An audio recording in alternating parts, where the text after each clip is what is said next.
वो नहीं चाहते कि तू खबर की तह तक पहुंच, क्योंकि खबरों की इन्हीं गहराइयों में छिपा है राजनीति का असली खेल। न्यूज़ चक्र, खबर की गहराइयों को टटोलता है।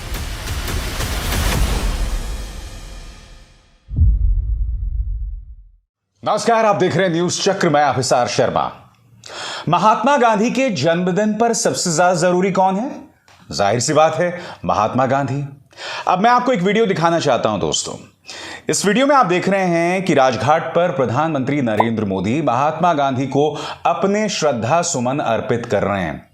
मगर आप जानते हैं, उनके साथ जो व्यक्ति चल रहा था, जिसे टरका दिया गया था, यानी कि एक तरफ ढकेल दिया गया था ताकि वीडियो में सिर्फ और सिर्फ प्रधानमंत्री की तस्वीर आए, वो व्यक्ति कौन थे? वो व्यक्ति भारतीय जनता पार्टी के कोई कार्यकर्ता नहीं, बल्कि दिल्ली के एलजी हैं। और आपने देखा, जिस तरह से भाजपा के किसी कार्यकर्ता को प्रधानमंत्री की मौजूदगी में आए बाएं कर दिया जाता है, उसी तरह से दिल्ली के एलजी को आए बाएं कर दिया गया। क्यों? ताकि प्रधानमंत्री नरेंद्र मोदी ही उस वीडियो में आए जब वो महात्मा गांधी को अपनी श्रद्धांजलि दे रहे थे। सीधा सवाल, क्या प्रधानमंत्री नरेंद्र मोदी का कैमरा प्रेम इस कदर बढ़ गया है कि उनके कैमरे के सामने कोई और ना आए, उनके और कैमरे के बीच में कोई और ना आए, उसके चलते साथ मौजूद व्यक्ति की भी बेइज्जती की जाए? दिल्ली के एलजी की हालत आप देख चुके हैं दोस्तों। अब मैं आपको एक और तस्वीर दिखाता हूं। नेशनल गेम्स हुए थे और मैंने इसकी चर्चा की हुई है पहले। इस वीडियो में देखिए, करीब 20 से 25 सेकंड का वीडियो है जो इस वक्त आपके स्क्रीन पर चल रहा है। प्रधानमंत्री नरेंद्र मोदी मशाल जलाते हैं नेशनल गेम्स की, और आप देखिएगा एक पिंक जैकेट पहना हुआ व्यक्ति बाकी खिलाड़ियों को ढकेल देता है ताकि मंच पर सिर्फ और सिर्फ प्रधानमंत्री दिखें मशाल के साथ, और हमारे राष्ट्रीय खिलाड़ी ना दिखें। ये खिलाड़ी कौन है? नीरज चोपड़ा, पीवी संधू, मीनाबाई चानू, ऐसे ऐसे महान गगन नारंग, एक से एक दिग्गज खिलाड़ी हैं जिन्होंने ओलंपिक्स से लेके एशियन गेम्स से लेके तमाम बड़े मुकाबलों में भारत के लिए गौरव हासिल किया। मगर प्रधानमंत्री नरेंद्र मोदी की तस्वीर और उनकी शक्ल दिखते रहे, इसलिए हमारे खिलाड़ियों को भी एक तरफ कर दिया गया। मैं फिर आपसे पूछना चाहता हूं, क्या जो 2 तस्वीरें मैंने अभी अभी आपको बताई हैं, क्या वो आपको सामान्य लगती हैं? क्या ये महज इत्तेफाक है? और ये पहली बार नहीं हुआ, इतनी ढेरों तस्वीरें सामने उभर कर आई थी। मत भूलिए, फेसबुक के जो संस्थापक हैं मार्क जकरबर्ग थे, उनके और कैमरे के बीच में और प्रधानमंत्री नरेंद्र मोदी ने उन्हें एक तरफ ढकेल दिया ताकि कैमरा उस मंजर को कैद करे और उस मंजर में प्रधानमंत्री नरेंद्र मोदी की तस्वीर दिखाई दे। सीधा सा सवाल है आपसे साहब, आखिर क्या वजह है कि यह कैमरा प्रेम बढ़ता जा रहा है और उसमें कोई कमी नहीं आ रही है? और आप जानते हैं, भाजपा का प्रचार तंत्र, यह कहा जाए मोदी सरकार का प्रचार तंत्र, अब इतना बेलाग और इतना आउट ऑफ कंट्रोल हो गया है कि कैमरे और प्रधानमंत्री के बीच में कोई और आ जाए और उसको लेकर इस तरह की तस्वीरें सामने उभर कर आए, इसे भी अब वो नहीं छुपाते हैं। क्योंकि इससे क्या पता चल रहा है? इससे यह पता चल रहा है कि प्रधानमंत्री नरेंद्र मोदी कैमरे से बेतहाशा मोहब्बत करते हैं और उनके सामने कोई नहीं टिक सकता। मैं आपको एक और वीडियो दिखाता हूं। 2 तस्वीरें मैं आपको दिखा चुका हूं। इस वीडियो में मैं आपको दिखाऊंगा कि जेपी नड्डा जो हैं वो अमित शाह और प्रधानमंत्री के साथ चल रहे हैं, और अमित शाह जेपी नड्डा का हाथ पकड़ के उन्हें एक तरफ कर देते हैं।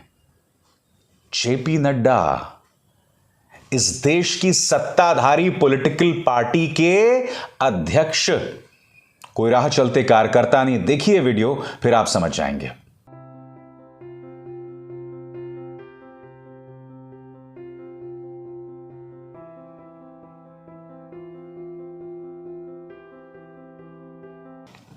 यह जतलाता है दोस्तों कि प्रचार तंत्र पर प्रधानमंत्री नरेंद्र मोदी किस तरह हावी हैं। वो इस तरह हावी हैं कि कैमरे और उनके बीच में कोई आएगा तो उनका प्रचार तंत्र, उनके मंत्री, उनके करीबी मंत्री उन्हें जलील करने से भी पीछे नहीं हटेंगे। सीधा सा सवाल है साहब, क्यों? मैं आपको एक और मिसाल देना चाहता हूं। राहुल गांधी की भारत जोड़ो यात्रा चल रही है कि नहीं चल रही है? मैं आपसे पूछना चाहता हूं, एक बड़ा राजनीतिक आंदोलन हमारे सामने हो रहा है, भारत जोड़ो यात्रा। कन्याकुमारी से कश्मीर तक अगले साल मुंबई से पूर्वोत्तर तक वो यात्रा होगी। नेता विपक्ष इस तरह से प्रधानमंत्री नरेंद्र मोदी को चुनौती दे रहा है, मगर मीडिया में इसकी कोई चर्चा नहीं। आज ही फेसबुक पर मैंने मेरे दोस्त रवीश का एक पोस्ट देखा जिसमें उन्होंने बताया कि दैनिक जागरण और अमर उजाला दो बड़े अखबार, और इन दोनों बड़े अखबारों में राहुल गांधी की भारत जोड़ो यात्रा का कोई जिक्र नहीं। और कल जो ये तस्वीर सामने उभर कर आई थी, देखिए अपने स्क्रीन पर, बारिश में राहुल गांधी लगातार भीग रहे थे मगर वो टस से मस न हुए। उनके सामने जनता भी बारिश में भीग रही थी मगर वो जनता जो है टस से मस ना हुई।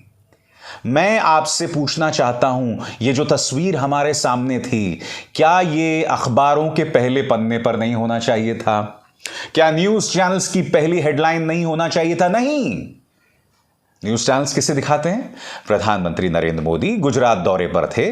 नेशनल गेम्स का इस्तेमाल उन्होंने अपने गुजरात की राजनीति के लिए किया, वो सब चल रहा था दोस्तों, मगर राहुल गांधी की भारत जोड़ो यात्रा का कोई जिक्र तक नहीं हुआ। ये चीजें सामान्य होती हैं, आप मुझे बताइए।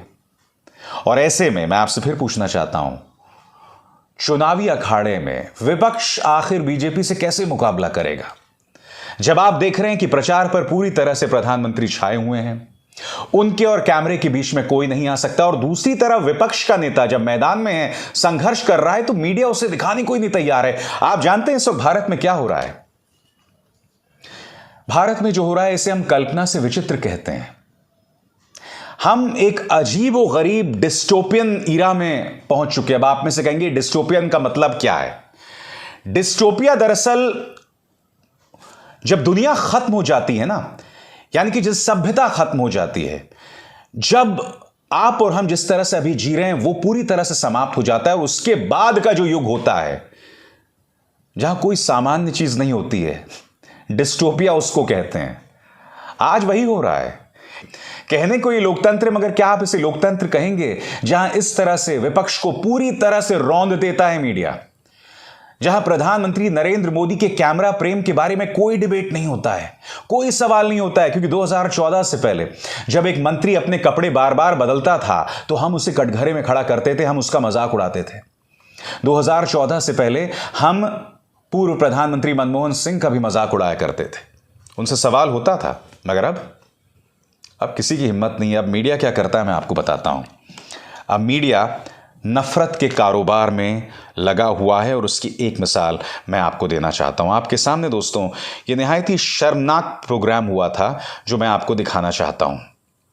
कल आज तक ने यह कार्यक्रम किया आपके स्क्रीन पर, मूर्ति पूजा से परहेज, गरबा से प्रेम।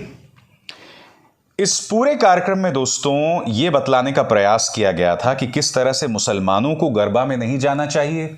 मुसलमान जब ये गरबा में जाते हैं तो वहां पर हमारी हिंदू लड़कियों पर निशाना साधते हैं, लव जिहाद होता है। यानी कि इस देश की जो एक लंबी चौड़ी गंगा जमुनी तहजीब का एक इतिहास है, उसे रौंदने का काम किया जा रहा था। और ये कौन सा मंच कर रहा था दोस्तों? ये आज तक न्यूज चैनल कर रहा था। इंडिया टुडे ग्रुप से निकलने वाला आज तक, वो इंडिया टुडे जिसे वजूद में लाने का काम अरुण पुरी नाम के एक शख्स ने किया था। इस देश की पहली साप्ताहिक मैगजीन्स में से एक इंडिया टुडे, वहां पर इस तरह की हरकतें हो रही हैं, खुलेआम इस तरह के कार्यक्रम चलाए जा रहे हैं जिसमें मुसलमानों के खिलाफ नफरत पैदा करना, और त्योहार जो कि हमें आसपास साथ जोड़े उसमें लोगों में नफरत पैदा करना। मैं आपसे पूछना चाहता हूं, और इस सवाल को कई लोग इस वक्त सोशल मीडिया में उठा रहे हैं। सबसे पहली बात तो भारतीय जनता पार्टी की सेवा तो तुम कर ही रहे हो, उससे कोई इंकार नहीं है, मगर इस तरह के नफरती कार्यक्रम के बारे में तुम्हारा क्या कहना है? और मैं कुछ और कहना चाहता हूं दोस्तों, मैं आपको वीडियो दिखाना चाहता हूं।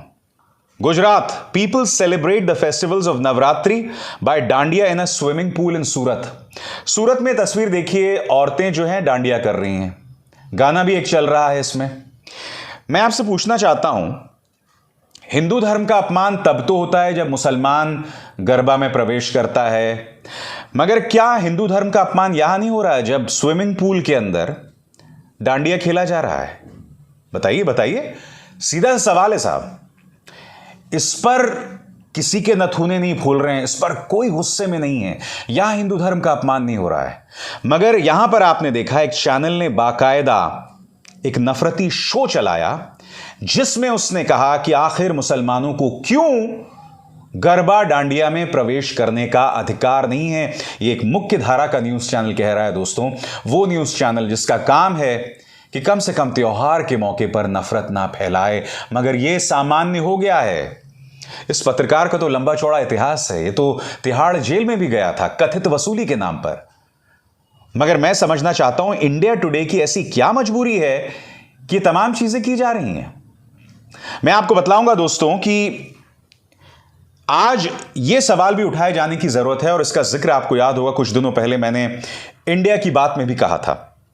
इंडिया की बात में मैंने कहा था कि बहुत जरूरी है कि हम उन औद्योगिक कंपनियों, उन प्रोडक्ट्स पर भी निशाना साधें जो ऐसे कार्यक्रमों में अपने विज्ञापन देते हैं। मसलन मैं आपको बतलाने वाला हूं दोस्तों कि किन बड़े बड़े प्रोडक्ट्स ने अपना विज्ञापन इस शो में दिया। जैसे कि आप देख सकते हैं लैंसर, टाटा मोटर्स, फिर नीचे आइए Asian footwear, macho global, Saraf furniture, Ebix cash, hello Pringle appliances. ये वो तमाम प्रोडक्ट्स हैं जिन्होंने अपना विज्ञापन इस कार्यक्रम में किया। और मैं आपको बता दूं इसका एक और इतिहास है इस एंकर का। इसने एक झूठ के आधार पर, एक व्हाट्सएप फॉरवर्ड के आधार पर अपने पिछले चैनल में शो किया था कि कितने तरह के जिहाद होते हैं। इस देश में लोगों के पास नौकरियां नहीं हैं। देखिए ना, दत्तात्रेय होसबोले आरएसएस के बड़े नेता बता रहे हैं कि किस तरह से गरीबी अब एक शाप बन रहा है लोगों के लिए। आपके सामने खबर है, इससे मुंह मत मोड़िए। इस देश के सामने ये बड़ी समस्याएं हैं, मगर ये चैनल्स क्या कर रहे हैं? कितने तरह के जिहाद हैं। क्यों त्योहारों में हिंदू और मुसलमानों का मिलना जो है वो जरूरी नहीं है। ये तमाम चीजों पर ये लोग कार्यक्रम कर रहे हैं और इस तरह के नफरती कार्यक्रमों में विज्ञापन ये प्रोडक्ट्स देते हैं। मैं समझना चाहता हूं इनकी क्या मजबूरी है। मैं समझना चाहता हूं कि इंडिया टुडे ग्रुप के सर्वे सर्वा मिस्टर अरुण पुरी की क्या मजबूरी है कि आपके मंच पर, आपके प्लेटफॉर्म पर इस तरह के नफरती शोज चलाए जा रहे हैं। क्यों? क्या वजह है? क्या मजबूरी है? आप लोग मेरे देश को बर्बाद कर रहे हैं। आप लोग आने वाली पीढ़ियों के लिए इतना खराब माहौल छोड़कर जा रहे हैं जिसकी कोई हद नहीं है और इतिहास आपको माफ नहीं करने वाला है। इसकी कीमत देश चुका ही रहा है। आप भी निजी तौर पर, वो तमाम लोग जो इस नफरत को फैला रहे हैं वो सब चुकाएंगे, क्योंकि गीता का ज्ञान भी है, जैसे कर्म करेगा वैसे फल देगा भगवान। ये है गीता का ज्ञान, ये है गीता का ज्ञान, ये है गीता का ज्ञान।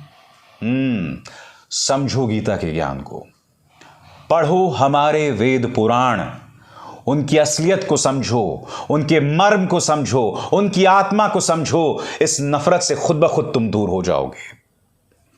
मगर इस मंच पर, न्यूज चक्र पर, हम ये सवालात लगातार आपके सामने उठाते रहेंगे।